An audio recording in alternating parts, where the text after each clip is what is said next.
Well done.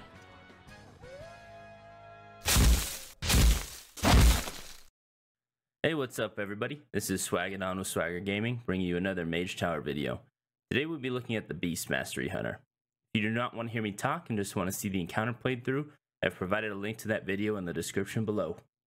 As always, I wanted to state that I do not know how to properly play Hunter in a raid or dungeon setting. The talents, rotations, and other information in this guide are solely for completing the Mage Tower challenge and are just what work for me. If you have any suggestions that might help out others with this challenge, please feel free to comment below.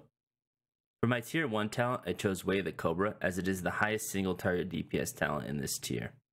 In tier 2, you can take either Stomp or Dire Frenzy. I personally chose Dire Frenzy for the single target potential. In tier 3, Post Haste is the obvious choice as you won't need disengage resets from Farstrider and you will not get any use out of Trailblazer.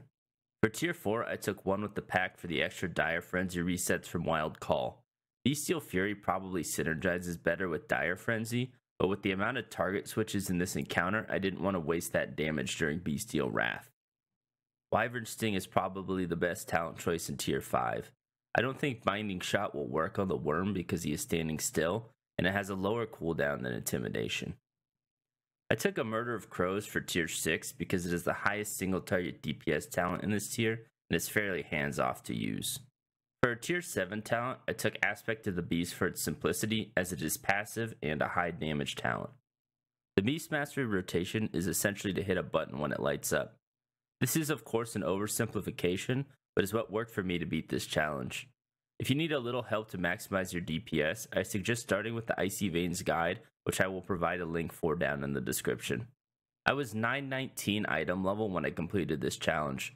For legendaries, I only had the Marksmanship Cloak, which I used for the stat stick. I also had the tier 21 2-piece set bonus, which increases kill command damage by 10%. This is a great easy to use flat damage bonus. For the Beast Mastery Hunter, you must complete the Fell Totem's Fall scenario, which requires you to defeat Tugar Bloodtotem and his giant worm friend. This fight is broken up into 2 repeating phases, which I will go over individually. In the first phase, Tugar will follow you around, smacking you in the face, and his worm friend will be sitting over the edge of the cliff hitting you with ranged attacks. In this phase, you will need to deal with a couple of abilities from each of the mobs. Tugar will cast his Fell Burst ability, which is going to be the main mechanic of this fight.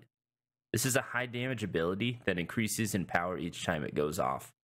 To counter this, you will want to rotate between your counter shot and freezing trap to interrupt. The other abilities you will have to deal with in phase 1 are the X, the Fell Surge Totem, and Sonic Burst. The X is simply a ground mechanic you will need to move out of. An X of green swirls on the ground will form and you should have plenty of time to reposition yourself. Tugar will also cast his Fell Surge Totem, placing a totem on the ground somewhere that will start a cast. If this cast goes off, you will be stunned for a short duration and will most likely succumb to another mechanic.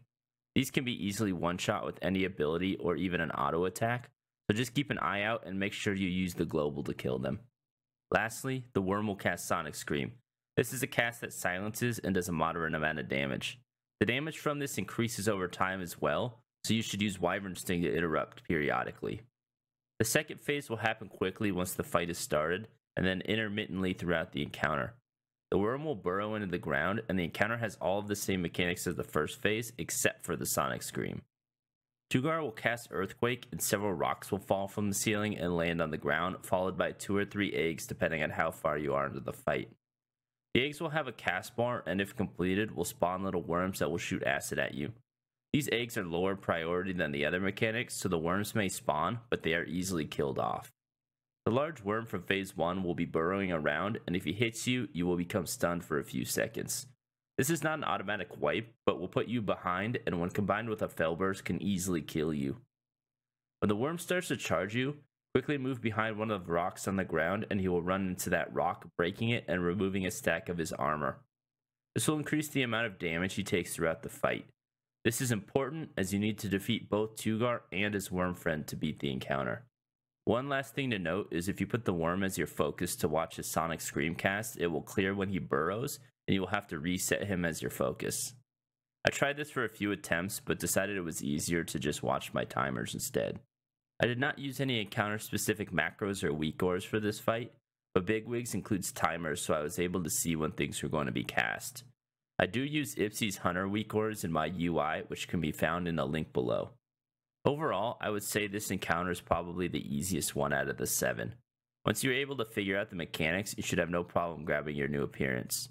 The Hunter in particular is nice because your pets do most of the damage, so you can focus on mechanics.